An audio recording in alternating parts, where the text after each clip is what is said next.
ও মুসলমান বাবা, প্রতিটা কথার মধ্যে ইস্তেগফারের কথা আমি প্রথমে বলেছিলাম। ইস্তেগফারের পাওয়ারটা কেমন আজকে মুসলমান রাস্তার ঘাটে ঘাটে মুসলমান ভিড় জমায়, কিন্তু মাহফিলের প্যান্ডেলে আসে নাই। এটা সার নসিব লাগে রে মুসলমান। আমার মতো সুলাইমান নুরি কত রেল স্টেশনে ভিক্ষা করে, ঠিক কিনা? আমার মতো সুলাইমান নুরি কত পানের দোকানে, চায়ের দোকানে কর্মচারী করে, ঠিক কিনা? আহারে মুসলমান, নিজেকে হাঁটিয়ার শুকরিয়া আদায় করি। আলহামদুলিল্লাহ, আমার মতো সুলাইমান আজকে শত শত মানুষ নয়, হাজার হাজার মানুষের সামনে কথা বলার আল্লাহ পাক তৌফিক দিয়েছেন। আলহামদুলিল্লাহ। শুধু তাই নয় মুসলমান, নিজেকে নিয়ে অনেক আল্লাহ তাআলার কাছে গর্ব হয়। আল্লাহ পাক যদি কোরআন না দিত, নবীর সুন্নত না দিত, নবীর সুন্নতের পোশাক না গায়ে চড়াইতাম, না জানি কোন এলাকার মধ্যে ভিক্ষা করে আমারে মনে হয় খাওয়াইয়া দিত, ঠিক কিনা? মুসলমান, আল্লাহ পাক পারে। আল্লাহ পাকের কোরআন ধরলে আল্লাহ পাক দামি বানায়া দিতে পারে, ঠিক কিনা?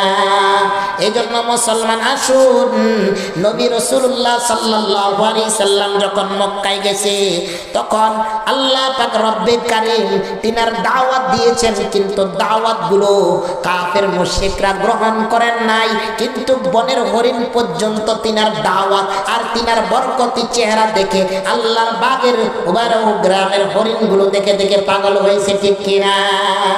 কত নূরের চেহারা দেখেছে একবার যাহারা, পাগল হয়েছে বনে হরিণ। কত যত্ন করে বানাইছে তোমায় রাব্বুল আলামিন। কত নূরের চেহারা দেখেছি একবার যাহারা, পাগল হয়েছে বনে হরিণ। কত যত্ন করে বানাইছে তোমায় রাব্বুল আলামিন, ঠিক না? আল্লাহ কত সুন্দর করে, এত সুন্দর করে বানাইছে। আহারে, আল্লাহ রাসূলের চেহারা দেখছে আর বনের হরিণগুলো পর্যন্ত পাগল হয়ে গেছে, কিন্তু আমরা মুসলমান নবীকে চিনতে পারি নাই, ঠিক কিনা? ওই কাফের বেঈমানরা চিনতে পারে নাই। সেদিন রাসূলকে হাদ্দাস চিনতে পেরেছে, কিন্তু তায়েফবাসীরা চিনতে পারে নাই, ঠিক কিনা?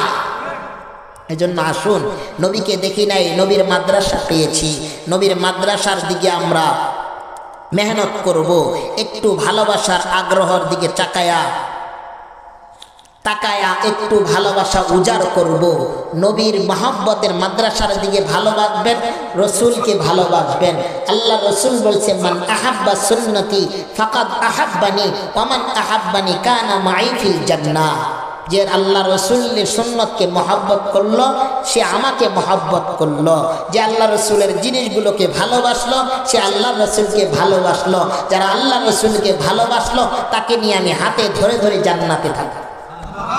চান না ভালোবাসা? সেই নবীর ঘরটা আমি দেখে এসেছি। তায়েফে যখন নবী গেছেন, কি মায়ার নবী! যেখান থেকে রসুল পা রেখেছেন সেই জায়গাটা গোল চত্বর, একটা গোল বাউন্ডারি করা। এখান থেকে রসুল পা রেখেছে, আর তায়েফের দুষ্ট ছেলেগুলো পাথর নিক্ষেপ করা শুরু করেছে। সেখান থেকে রসুল দৌড়াইতে দৌড়াইতে দৌড়াইতে আদ্দাসের বাড়ি পর্যন্ত পৌঁছাইছে। রাসূলুল্লাহ সাল্লাল্লাহু আলাইহি সাল্লাম আদ্দাসের বাড়ির সামনে যায়া দাঁড়াইছে। আদ্দাস আঙ্গুরের বাগান পরিষ্কার করতেছিলেন। আদ্দাস যাই আল্লাহ রসুলকে ঘরের মধ্যে বসাইছেন, আর আল্লাহ রসুলের যখন ঘরে মেহমান হয়ে গেছেন, আদ্দাস নিজের বাগান থেকে আঙ্গুরগুলো ছিঁড়ে ছিঁড়ে রস বানায় আল্লাহ রসুলকে দিছেন। আল্লাহ রসুল রসটা খাইয়ে তৃপ্তি পেয়েছেন, মুচকি হেসে দিয়ে আদ্দাসের দিকে তাকাইছেন। কিন্তু আদ্দাস তাকাইছে, মাথা হইতে পা পর্যন্ত রসুলের মোবারক চেহারা থেকে এত লালে রঞ্জিত, এত লালে রঞ্জিত রক্ত আর রক্ত, রসুলের সুন্দর চেহারাটা থেকে রক্ত পড়তে পড়তে লালে রঞ্জিত হয়ে গেছে। আদ্দাস নিজের হাত দিয়ে রসুলের পা মোবারক থেকে জুতাগুলো টানতেছে, কিন্তু জুতাগুলো পা থেকে পৃথক হচ্ছে না। এত পরিমাণ রক্ত ঝরছে, জুতাগুলোর মধ্যে রক্তর সাথে মিশে হয়েছে।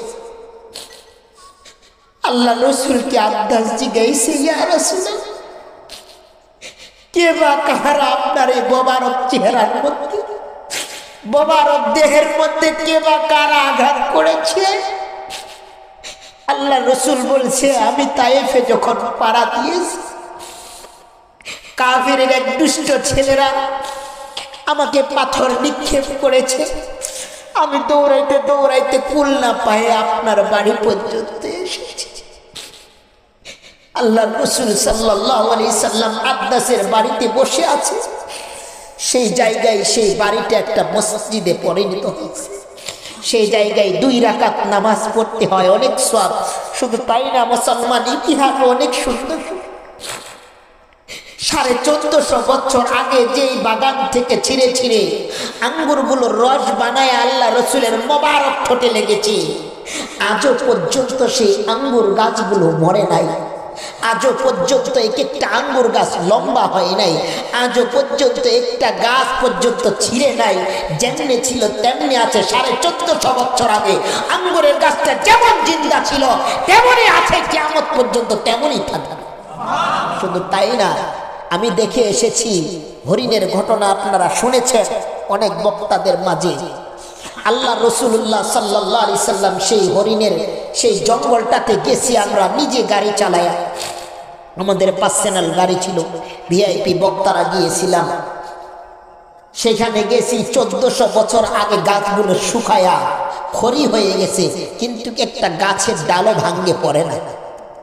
শুধু তাই না, 1400 বছর আগে যেভাবে গাছগুলো ছিল এভাবে আছে, কিয়ামত পর্যন্ত ওভাবে থাকবে।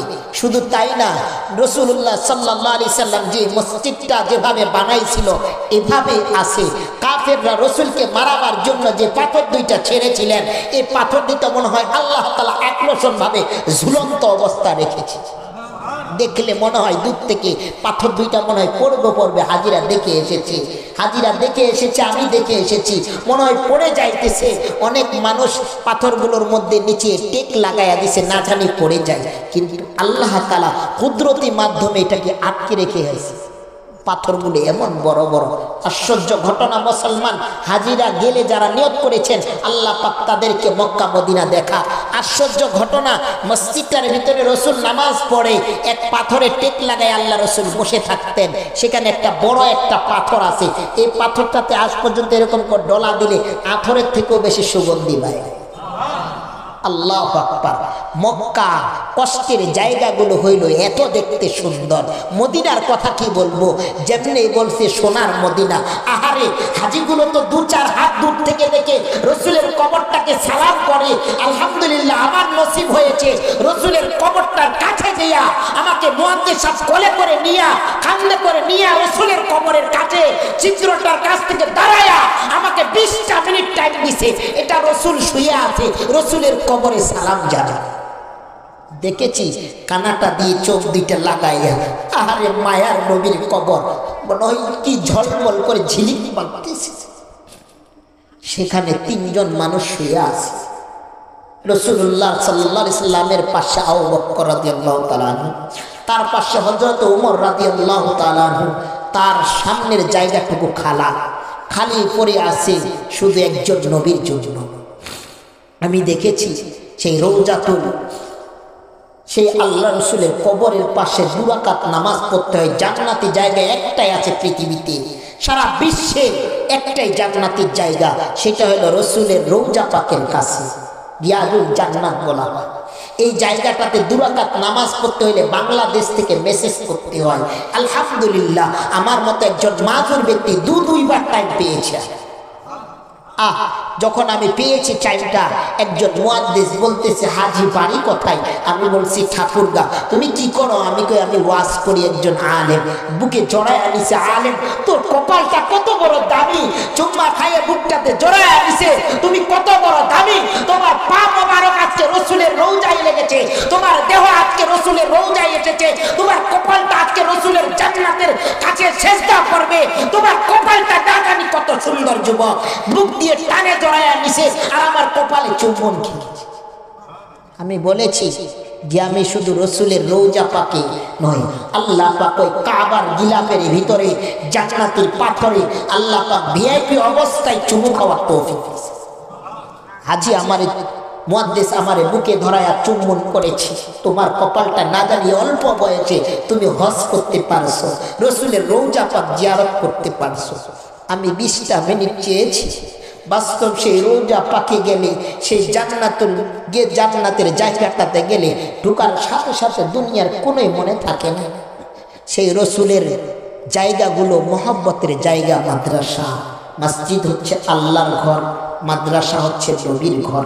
এই মাদ্রাসা নবীর ঘরকে মহব্বত করার জন্য, এরকম কোনো চাওয়া নাই পাওয়া নাই, রসুলের রৌজা পাক দেখবার জন্য একটা অ্যাকাউন্ট চালু করবো। আয় আল্লাহ, আমি রসুলের রৌজা পাককে দেখবার জন্য, রিয়াজুল জান্নাতে নামাজ পড়বার জন্য, আয় আল্লাহ আমি আজ থেকে নিয়ত করলাম ইন্নামাল আ'মালু বিন্নিয়াত,